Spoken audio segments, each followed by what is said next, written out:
Mais attendez, il y a quelque chose qu'on a du mal à comprendre. S'il n'y a pas de plainte, pourquoi est-ce qu'il y a une enquête Mais je aujourd'hui? ne sais pas. C'est Facebook qui a fait une alerte. C'est-à-dire que vous nous dites c'est Facebook Oui. qui a signalé ces photos à la police. Absolument. Et la police donc a ouvert une enquête vous concernant. Cette fille ne porte pas plainte. Non. Est-ce que les parents de cette fille portent plainte? Non plus. Pas du tout. Il n'y a aucune plainte dans cette affaire.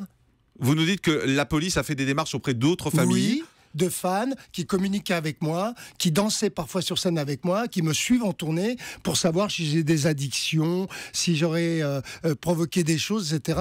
Les gens sont outrés, ces familles sont outrées. Mais Jean-Luc Lahaye, on va être sincère. Oui. Vous aimez les jeunes filles.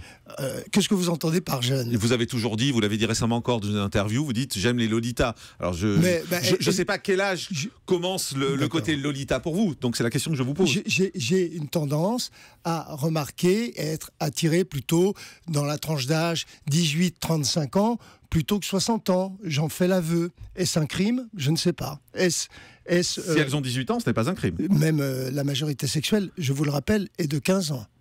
Mais ça ne m'intéresse pas 15 ans. Mais c'est vrai que je suis plutôt attiré par les filles, disons, dans cette tranche 18-35 ans, parce que leur fraîcheur, leur enthousiasme, etc. Puis ça me flatte. Voilà, c'est tout. Point barre. Mais il se passe quoi aujourd'hui? Quelle est votre analyse de la situation? Cette affaire est sortie hier soir, dépêche AFP, aujourd'hui tous les médias en parlent. Vous êtes sur Europe 1 pour vous expliquer. Quelle est la raison de cette affaire si vous nous dites qu'il n'y a pas de plainte, qu'il n'y a pas eu de relation sexuelle avec cette fille, qu'il n'y a pas de photos sur votre ordinateur? Ce que je viens de vous dire est la stricte vérité. Tout ce que je vous ai dit est stricte vérité. Je ne comprends pas la démarche de cette enquête et le pourquoi. Sauf que Facebook, je m'en suis rendu compte, est le premier collaborateur de la police. Et là, je m'adresse à tous les Français qui communiquent sur Facebook. Faites très attention. Tout est archivé et ils communiquent en permanence avec les services de police. Mais les échanges que vous avez eus sur Facebook, c'était des échanges publics ou des échanges privés?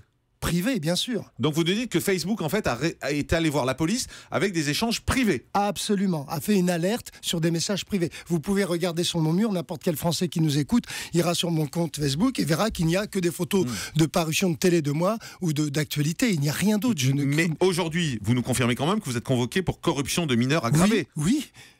Et je ne comprends pas pourquoi. Mais il y a un acharnement contre vous? Quelle est votre analyse? Puisque vous nous dites la police judiciaire va contacter des familles, va leur demander de porter plainte. Oui. On vous en veut? Avec même insistance, même en utilisant presque du chantage. Genre, il faut porter plainte, il y a d'autres plaintes. C'est absolument incroyable.